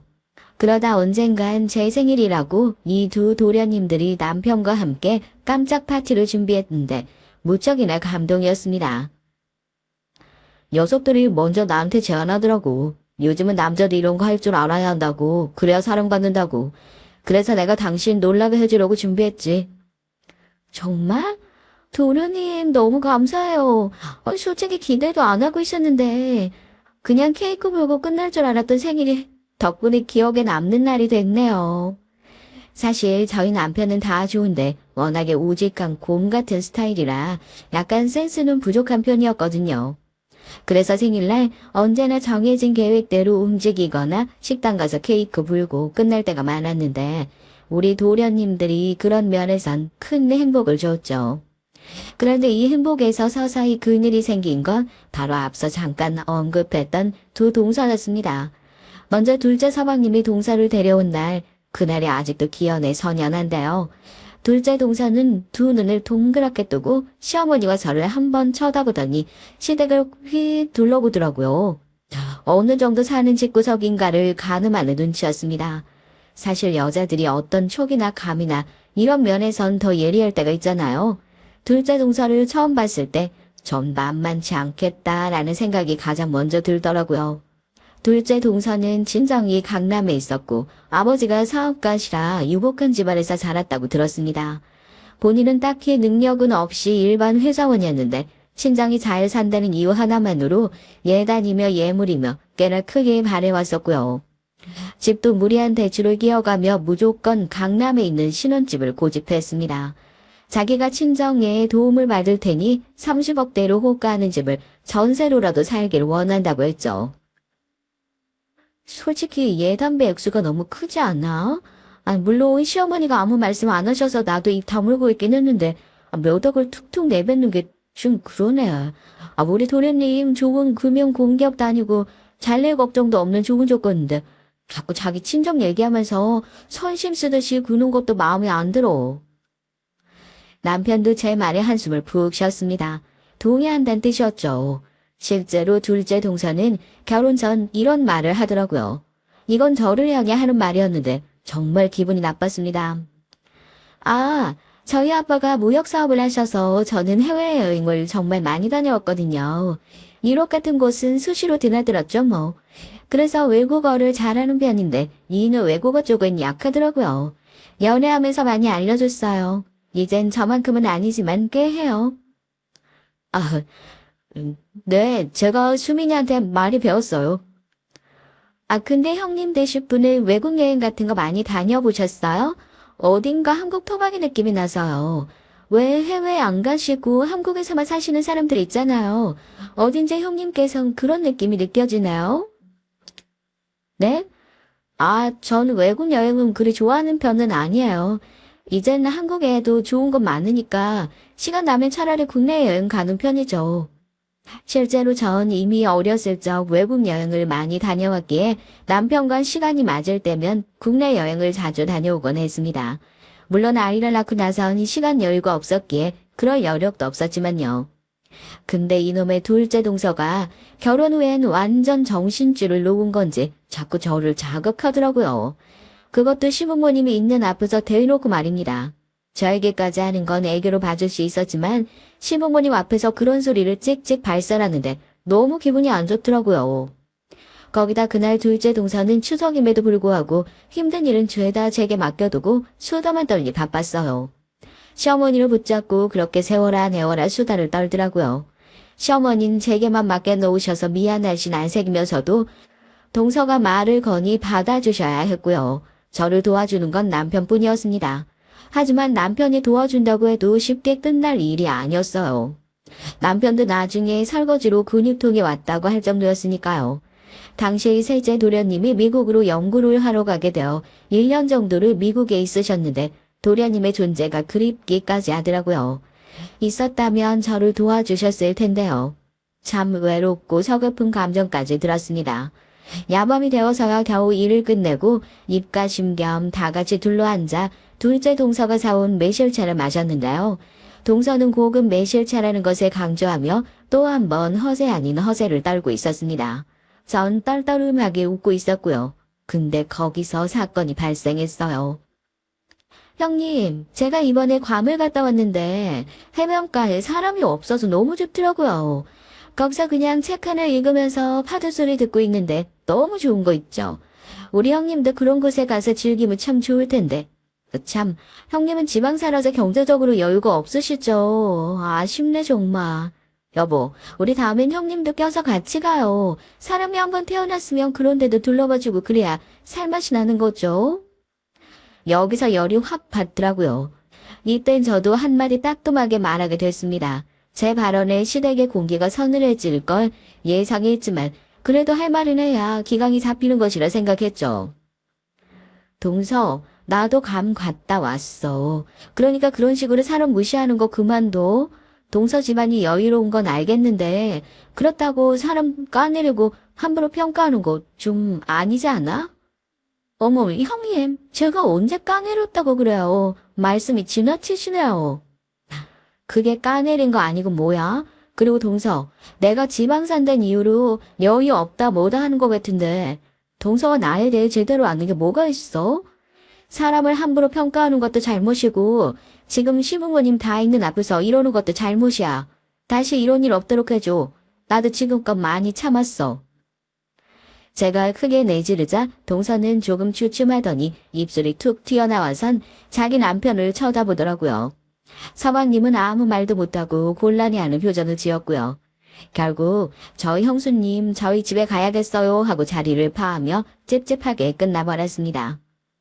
그런데 이 사건 이후 시어머니께서 나중에 저를 불러 따로 둘째 동서를 잘 타이를 대니 그래도 손이 사람으로서 너무 야단치지 말라고 하시더라고요. 순간 시어머니가 동서 편을 드나 하는 생각이 들더군요. 저도 기분이 상한 당사자인데 그만큼은 섭섭한 마음이 들었습니다.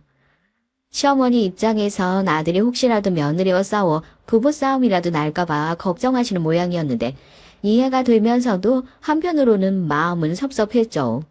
남편이 나중에 저를 위로해주어 풀리긴 했지만 어쨌거나 둘째 동서와는 좀처럼 풀리지 않고 있었습니다.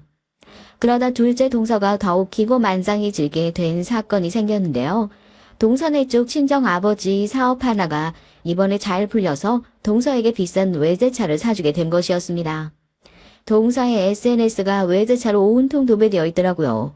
그리고 얄밉게도 평소 시댁 방문을 싫어하던 동서는 언제부턴가 줄기차게 시댁을 들여 일부러 저희 차 바로 옆에 번쩍거리는 자기 차를 주차시켜 놓더라고요. 의도가 빤해 유치하다는 생각이 들었지만 남편이 무시하자고 해서 참았죠. 똥이 무서워서 피해 더러워서 피한다는 말도 있잖아. 그냥 우리가 무시하면 돼. 내가 보기엔 재수씨 답이 없어. 괜히 더 열내고 그래봤자 우리만 더 힘들어질 거야. 그냥 그러려니 하자. 우리가 재산이 없는 것도 아니잖아. 남편의 침착한 대응에 저도 수긍했죠. 정말 남편 말 맞다나 동서 같은 사람은 제가 뭐 몇 마디 한다고 해서 개조되거나 좋은 쪽으로 바뀔 사람이 아니었으니까요. 그런데 이게 실수였을까요? 어느 날은 시어머니 생신을 맞이해 가까운 거리의 소고기집에서 외식을 하게 됐는데요. 둘째 동서가 굳이 걸어가도 될 거리를 자기 차로 움직이자고 하더라고요. 동서, 어머님 요즘 살 빼신다고 산책하는 거 좋아하셔. 여기서 어차피 10분 거리니까 천천히 걸어가자. 아니에요. 허리도 불편하시면서 무슨 산책이에요. 어머님, 제 차로 움직여요. 제 차가 시승감이 좋아서 긴 시간 운전해도 편안하니까요. 형님 내 차는 너무 불편해 보여요. 국산차는 이래서 안 좋다니까. 어머님 얼른 제 차 타세요. 형님, 어머님 제가 모실 테니까 형님은 아주버님이랑 그럼 천천히 걸어오세요. 여기서 한번 폭발하고 싶었지만 생신인지라 정말 온 힘을 다해 참았습니다. 시어머니가 전에 하신 말씀도 생각이 났고요. 저 역시 되도록이면 큰 갈등 만들지 않고 평화롭게 지나가고 싶었어요. 근데 동서는 소고기집에 도착해서도 자꾸 혼자 궁시렁거리더라고요. 소고기집은 강남이 최고인데 여긴 누가 예약한 거예요? 형님이 하셨다고 했나? 제가 예약한 걸 알면서도 일부러 저렇게 사람 속을 긁더라고요. 참 미치고 팔짝 뛸 노릇이죠. 남편도 내내 불편한 표정으로 고기를 구웠습니다. 둘째 사방님은 못 들은 척 행동하고 있었고요. 동서의 말로 인해 분위기가 다시 한번 써늘해졌는데 정작 본인은 모르더라고요. 모른다는 게 신기했죠. 저 같았으면 눈치라도 한번 봤을 텐데요. 그러다 제가 남편이 굽고 있던 집게를 이어받아 소고기를 굽기 시작했는데 갑자기 동서가 그 모습을 빤히 보더니 이런 질문을 하더라고요. 형님은 이런 곳에서 아르바이트 같은 거 해보셨죠? 전 아르바이트 같은 거 해보고 싶었는데 부모님이 말려서 못 해봤거든요. 형님 고기 굽는 솜씨 보니까 딱 견적 나오는 게 해보셨을 것 같아서 여쭤보는 거예요. 형님 고향도 지방이라고 하셨으니까 지방 고깃집에서 하셨겠죠. 아, 동서, 지금 뭐 하는 거야? 네? 뭐가요? 또 그놈의 지방 얘기야? 적당히 하지? 이 말에 동서가 조용히 침묵을 지키더라고요. 천진한 얼굴로 묻는 동서의 얼굴을 한 대 때려주고 싶었는데 다행히 그 뒤로는 알아서 조용히 있길래 참았습니다. 근데 시간이 좀 지나자 이어진 말은 전보다 훨씬 더 심했어요. 제가 구운 고기를 서방님이 집어 동서의 그릇에 올려놨는데요. 근데 형님 잃어보신 것 치고는 고기 잘 굽는 편은 아니시네요. 여기 핏물이 그대로잖아요. 제 건 다시 구워주세요. 이걸 어떻게 먹으라고 지는 거야? 시방에서 일을 하셔서 그런가? 이 여보, 그럼 당신이 그거 먹어. 왜 그래, 효수님 불편하게. 당황한 둘째 사방님이 그제서야 동서를 말리려 했지만 전 조금씩 한계에 다다르고 있었습니다. 동서는 계속 다시 구워달라며 고기를 제 쪽으로 던지더군요. 경악스럽게도 그대로 고기가 제 가슴 쪽으로 던져져 툭 바닥으로 떨어졌어요.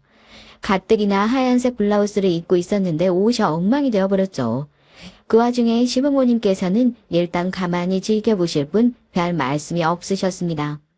전 속상한 마음에 바닥에 떨어진 고기를 줍고 한마디를 하려고 했는데 그때 저보다 먼저 나선 사람이 있었어요.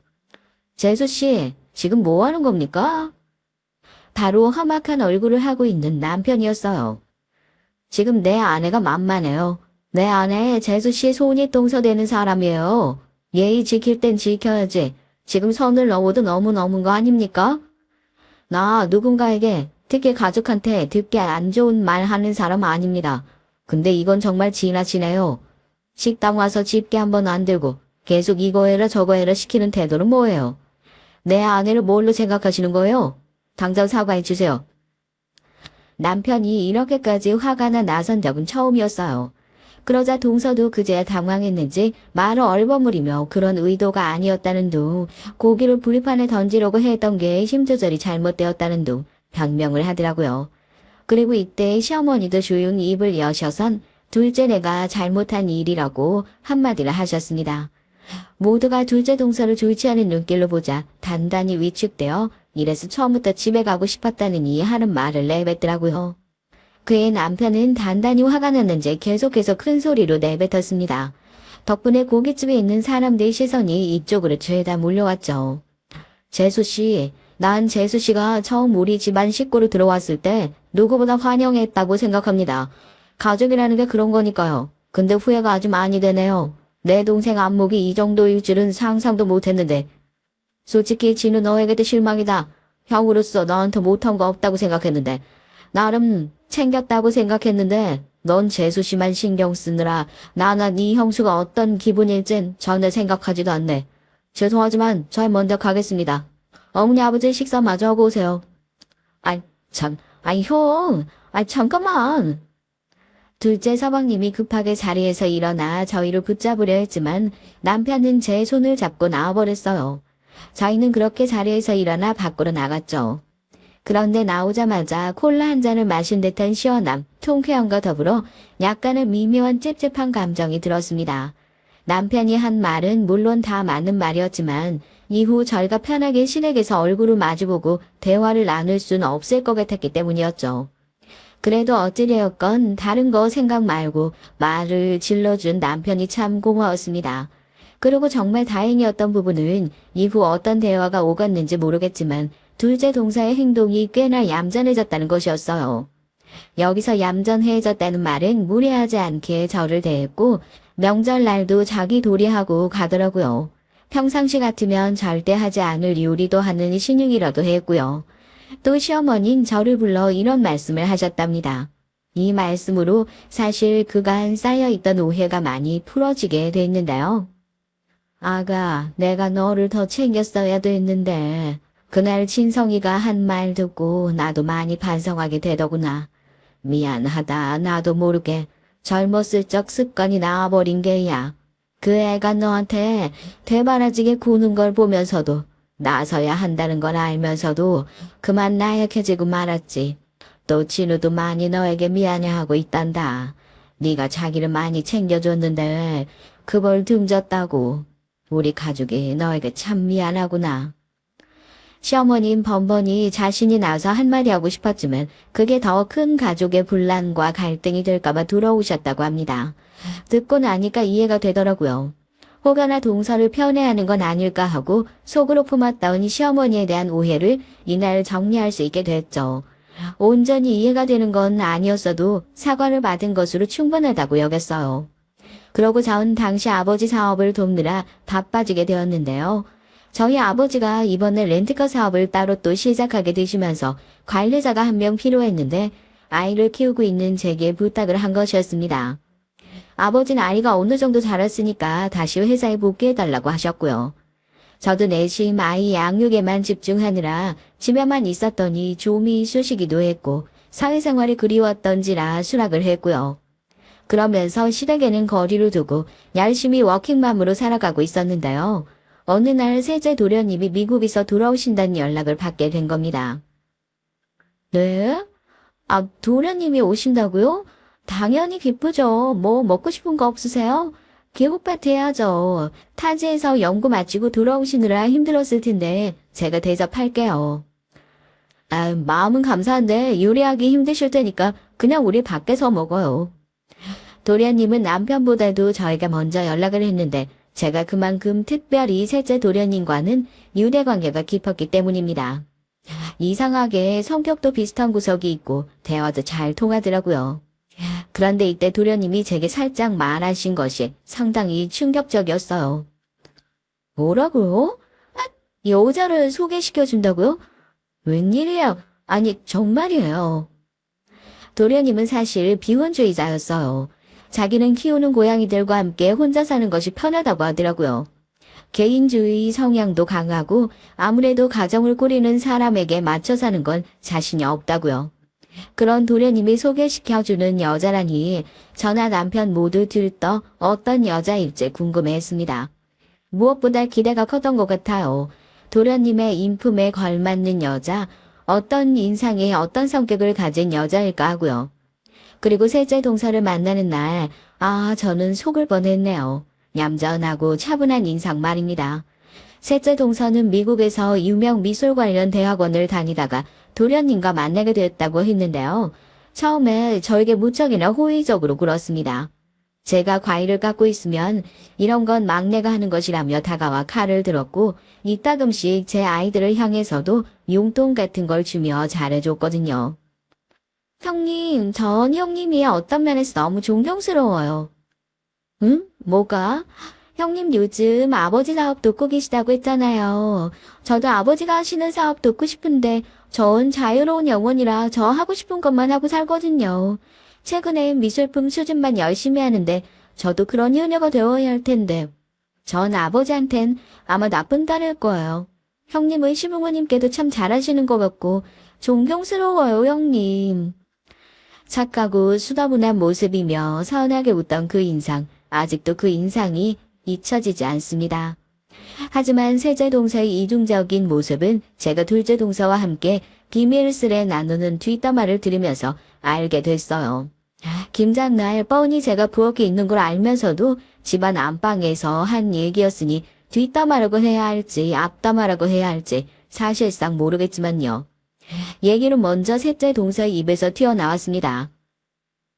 저기 혹시 형님, 오늘 큰형님이 입고 오신 옷 봤어요.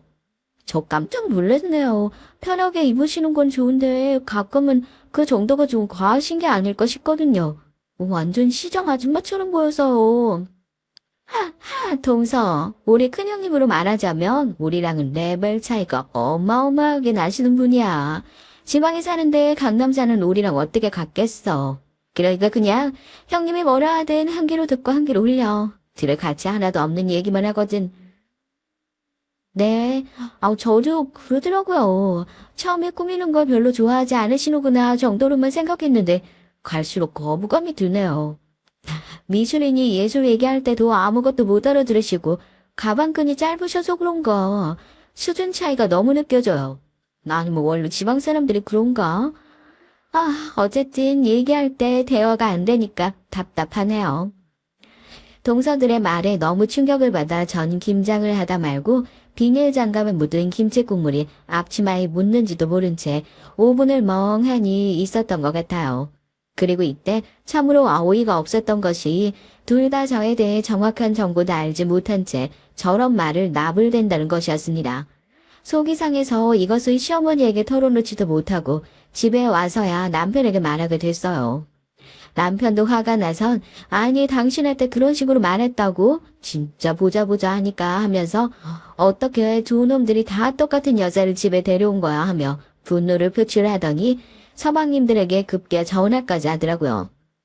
니들 도대체 안사람 관리를 어떻게 하는 거야? 지금 내 아내가 이런 소리를 듣고 왔다는데 내가 화 안 나게 생겼어? 형, 난 전혀 모르고 있었어. 죄송하네 형수님께. 알겠어. 내가 이 사람 잘 다독할게. 미안해. 남편이 험하게 꾸짖자 서방님들은 일제히 당황했고 동서를 대신해 미안하다고 빌더라고요.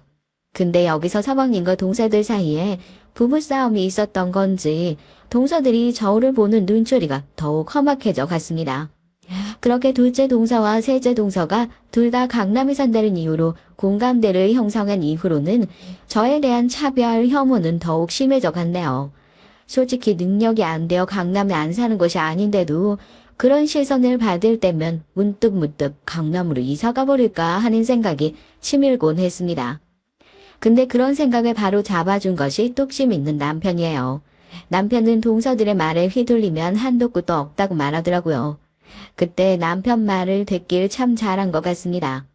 친정의 힘으로 겨우 강남에 사는 둘째 동서나 셋째 동서 모두 막상 실속은 없는 허울뿐인 사람들이었거든요.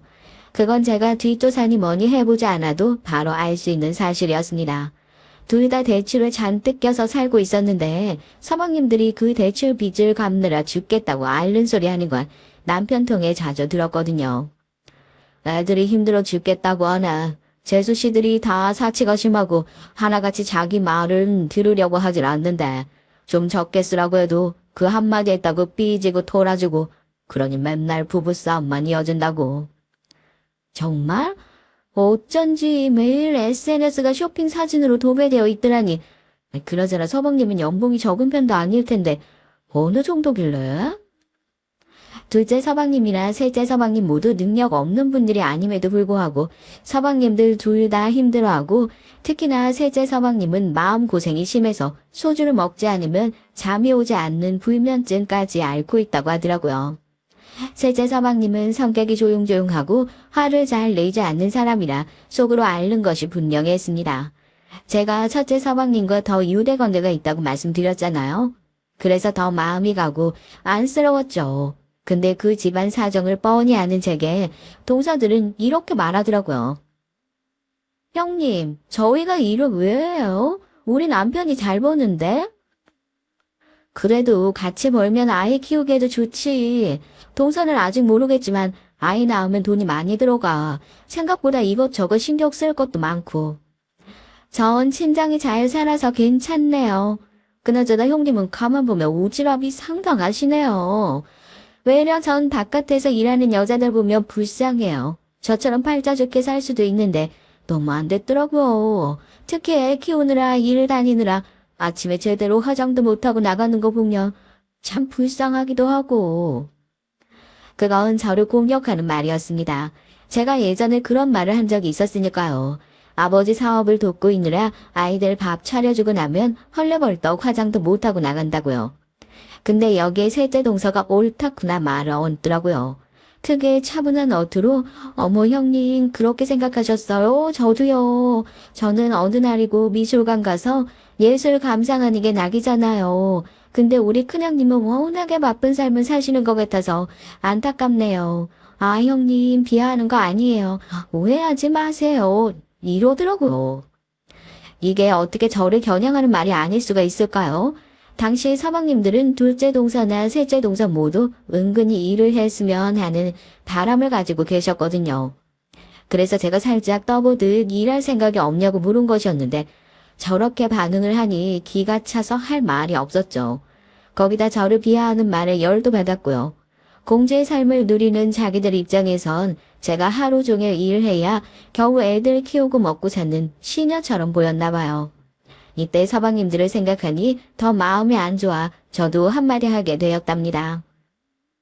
동서들, 내 얘기 돌려 하려고 노력할 필요 없어. 지금 나 욕하는 거 다 아니까 하려면 티라도 안 나게 하든가. 셋째 동서도 그렇고 참 너무하네 사람들이.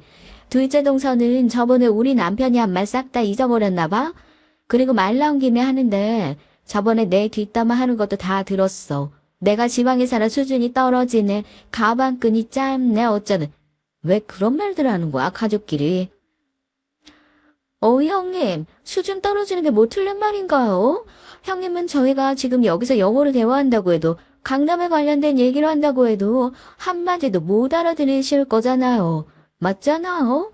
그리고 지방 사는 형님과 저희가 수준이 같다는 것도 말도 안 된다고요. 안 그래요? 형님은 태어나서 한 번도 서울에 살아보신 적이 없다고 하던데 그런 형님과 저희를 어떻게 동일선상에 놓고 얘기를 해요. 둘째 동서의 말에 셋째 동서는 가만히 웃더라고요. 그러면서 갑자기 서로 귓속말을 주고받더니 여기에 둘째 동서가 까르르 웃더라고요. 아, 근데 너무 웃겨. 아니, 역시 경제력 차이가 이런가 봐요. 아까 형님 애들이 막내 동서한테 이런 말을 했대요. 입고 있는 옷이 이쁘다고. 강남에서 큰애들은 백화점이 익숙하니까 브랜드가 뭔지 그 나이쯤 되면 다 알 텐데 형님 애도 잘 모르나 봐요. 아, 이래서 사는 동네가 중요한 건데 그래도 뭐 어쩌겠어요. 형님과 아주버님이 아직 여유가 없으신데. 점점 더 열이 받았죠. 그러다 시아버지가 이쪽으로 오는 게 보여서 대화를 가까스로 마무리하게 되었답니다. 요즘 시아버지께서 가뜩이나 몸도 좋지 않으신데 가족 분위기가 좋지 않은 걸 알게 되시면 속상해하실 것 같아서요. 그리고 겨우 마음을 추스리고 집으로 돌아가려는데 애들이 저를 향해 이러는 겁니다. 동서들이 아까 용돈을 줬다면서 해맑은 얼굴로 받은 용돈을 내미는데 전 정말 기겁할 뻔했어요. 엄마, 나 500원이나 받았어. 어? 엄마가 어른이 돈 주시면 얼마가 됐든 감사해야 한다고 했잖아. 그래서 감사하자고 했어. 나 잘했지. 동서들이 우리 아이들을 불러 용돈이랍시고 500원을 준 것이었습니다. 인간적으로 정말 아니다 싶었죠. 남편도 옆에서 표정이 울그럭불그럭 변하기 시작했어요. 너무 유치하지 않나요? 전 더 이상 묵인할 수 없겠다 싶어 동서들을 불러 한 차례 야단을 치려고 했지만 마침 시부모님이 저희를 배웅해 주시겠다고 하더라고요. 이걸 어떻게 해야 될까 고민하다가 온화하신 시부모님의 얼굴을 보고 겨우 참아 넘기게 됐죠. 당시 시아버지 몸 건강이 많이 좋지 않으셨거든요. 혹여나 쓰러지기라도 할까봐 옆에서 시어머니가 늘 조마조마하셨는데 저까지 여기에 걱정을 끼얹을 수 없었습니다. 그러다 오늘의 하이라이트, 제가 이 사연을 쓰게 된 사건이 발생했어요. 그땐 화가 아주 많이 났지만 지금 생각해보면 일어나야 할 일이 일어났다고 생각합니다. 전 사실상 동서들과 최대한 거리를 유지하고 있었고 그래서 둘째 동서가 임신해 출산을 할 때까지도 일부러 가지 않고 일체 문자조차 하지 않고 있었어요. 동서들은 분명 그 부분을 겨냥해서 둘이서 뒷담화를 열심히 하고 있었을 테지만 신경 쓰지 않았죠. 오히려 아버지 사업을 도우며 열심히 일을 하고 있었는데요. 그러던 중 둘째 동서와 셋째 동서가 함께 강남에서 의류 편집샵을 시작했다는 얘기를 들었죠. 자기네들 말로는 의류 사업이라면서 포부 있게 시작했다고 하는데 서방님들 말을 들어보면 적자투성이에 빚만 잔뜩 질 것 같다며 걱정이 크다고 했어요. 그런데 서방님들 예상이 맞아떨어진 거예요. 둘째 동서는 출산을 하고 몸조리를 좀 하다 바로 셋째 동서와 힘겹게 편집샵을 차리게 됐는데 몇 달도 안 되어서 고급 물품만을 취급하는 그 가게가 거의 망조에 들어서게 된 겁니다. 어떡하면 좋아. 지금 이 가게에 투자한 게 얼만데 이거 내가 이태리에서 가져오느라고 얼마나 힘들었는지 알아, 여보? 아, 나 어떡하냐고. 여보, 있잖아. 내가 많이 생각해봤는데 우리 일단 이사부터 하면 안 될까? 강남은 무리야. 조금 떨어져서 수도권. 그러니까 용인에 괜찮은 아파트를 하나 알아봤는데 뭐 용인. 장난해 지금. 나 경기도 싫어. 무조건 강남이야 이래. 난 강남에서 태어났고 죽을 때까지 강남에서 살 거라고. 아니 우리 지금 빚이 얼마인지 알기나 해? 아 빚에 치여 죽겠어. 난 남들 시선 생각한다고 무리해서 살고 싶지 않아. 저축하며 평범하게 살고 싶다고. 둘째 동서와 서방님은 이사 문제로 큰 부부싸움을 했고 이혼 얘기까지 나왔다고 했어요. 셋째 동서네도 분위기가 안 좋은 건 매 한 가지였죠. 그러다 가족이 명절날이라고 어찌됐건 모이게 됐지만 싸늘한 정막만이 가득한 분위기였답니다. 그런데 여기서 더 충격적인 일이 벌어진 거예요. 제가 그날 명품 가방을 들고 시댁에 방문을 하게 됐는데요. 평소엔 일할 때가 많아 편하게 입고 에코백이나 일반 가방을 들고 갔는데 이번엔 시어머니께서 전도 사 먹고 간소하게 하자고 하셔서 명품 가방을 들고 나름 차려입고 갔답니다. 그런데 거기서 동서들이 갑자기 대놓고 웃으면서 가방 얘기를 시작하더라고요. 어머, 큰형님, 아까 들고 온 가방이요. 시장에서 짭 사셨어요? 차라리 비싼 돈 주더라도 명품을 사시지. 형님 같은 분은 명품이라도 걸쳐야 태가 나요. 그러니까요. 근데 형님 이거 되게 진짜 같다. 이 가방 명품으로 사려면 저기 3천만 원은 할 텐데. 요즘 중국산 명품 이런 게 유행한다더니 혹시 그런 데서 구매하신 건가요? 당시 남자들은 밖에 잠깐 담배를 피우러 나갔고 시어머니와 저 동서들이 이렇게 앉아 과일을 먹고 있을 때였는데 두 동서들이 그런 식으로 비웃더라고요. 늘 조용함을 유지하고 있었던 시어머니의 표정이 일그러졌고 저도 동서들이 제게 이런 모욕을 주니 이건 한판 붙어보자는 것과 다름이 없는 것 같아 정품이라는 것을 증명하며 한마디를 하려고 했어요. 근데 시어머니가 막으시더라고요. 잠깐만 아가야. 내가 말하마. 지금까지 내가 하고 싶은 말이 많았는데 꼭 참고 있었거든. 시어머니는 그리 말씀하시더니 갑자기 부엌에서 주걱 하나를 가져오셨어요. 모두가 시어머니의 행동에 얼떨떨해져. 갑자기 밥풀 묻은 주걱을 가져오셔선 두 동사들을 노려보고 있었으니까요. 그때 놀랄 만한 일이 벌어졌습니다. 시어머니의 주걱이 두 동사들의 머리를 차례대로 강탈을 한 거예요. 그것도 탁 하고 맑은 소리가 울려 퍼질 만큼 크게요. 저도 놀라 커진 눈으로 시어머니를 바라봤는데 그때 시어머니의 기세등등한 모습, 호랑이 같은 모습이 너무 반가웠죠. 이런 망할 것들 같으니라고 어쩜 이리야도 날까. 얘가 니들 밥줄이야. 당장 싹싹 빌어.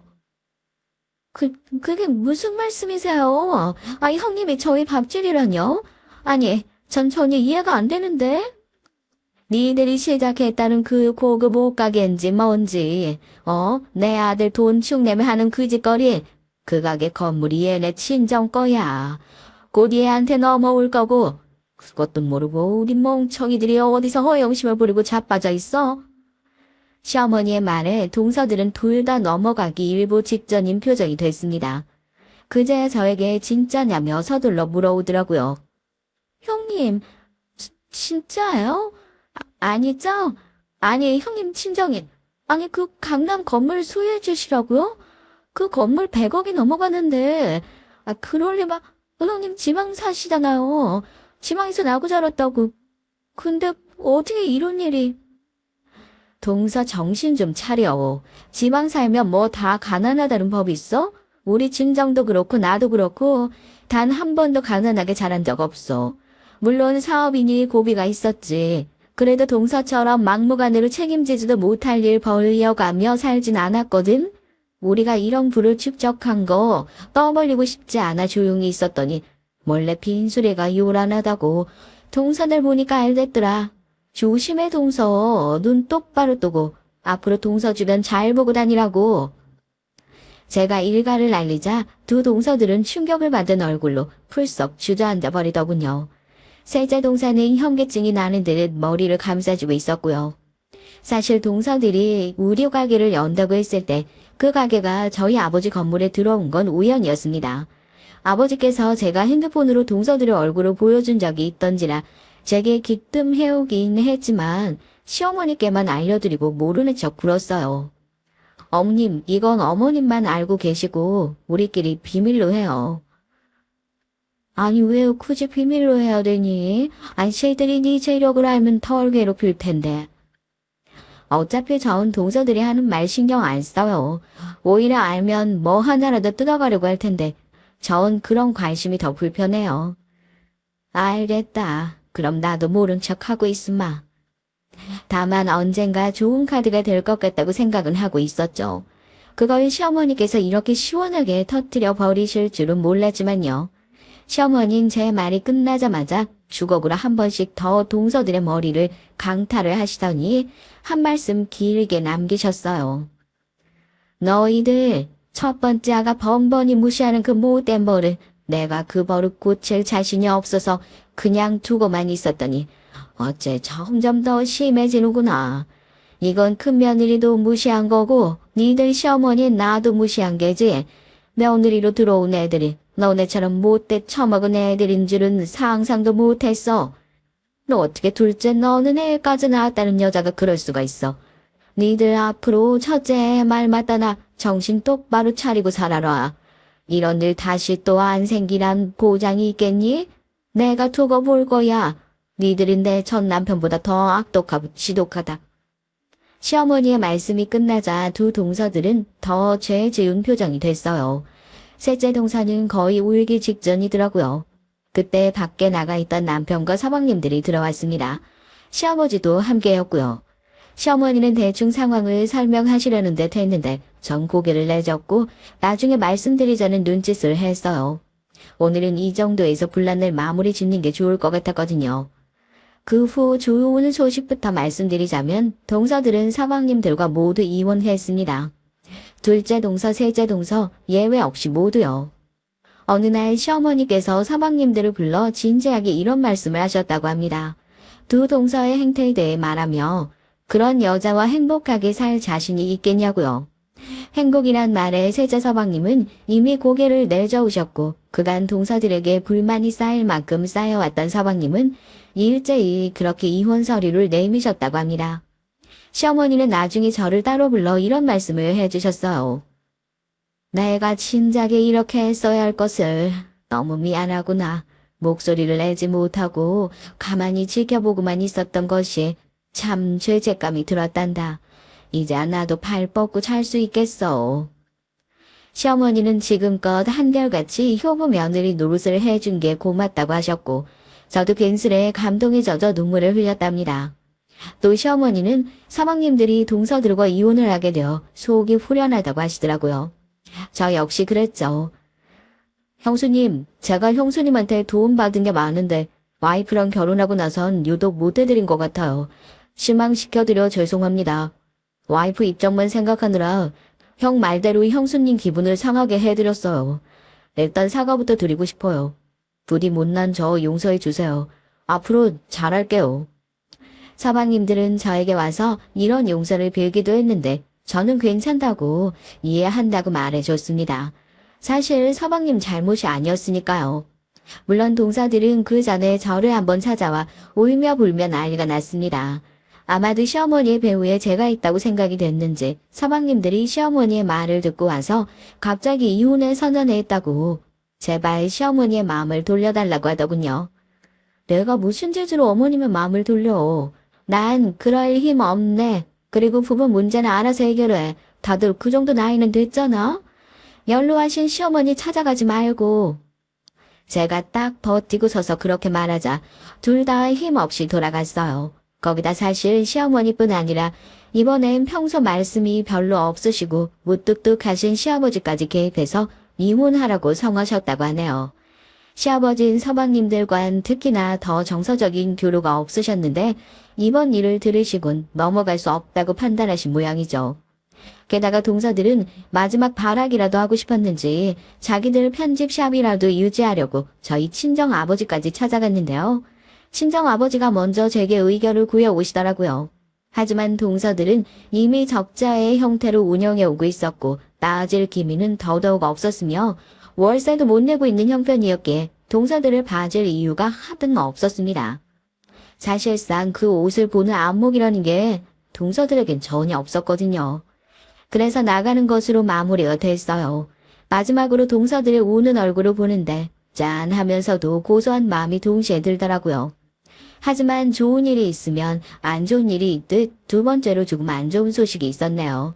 저희 친정 아버지께서 최근에 암 판정을 받으시고 병원에 입원을 하시게 된 겁니다. 늘 건강하시리라고만 생각했던 아버지가 갑자기 암 선고라니 하늘이 무너지는 기분이었어요. 그래도 지금은 애써 담담히 받아들이며 항암 치료 받는 걸 도와드리고 있습니다. 아버지께서 얼른 쾌차하시길 바라는 마음으로요. 남편도 옆에서 많이 도와주고 있기에 힘이 됩니다. 이런 게 가족 아닐까 싶어요. 여러분, 건강검진은 수시로 하셔서 각자의 건강 잘 챙기시길 바랄게요. 기루한 글솜씨였지만 오늘 저의 통쾌한 사이다 사연으로 심심하지 않은 시간이 되었으면 좋겠습니다. 그럼 언젠가 호객을 남기러 올게요. 들어주셔서 감사합니다.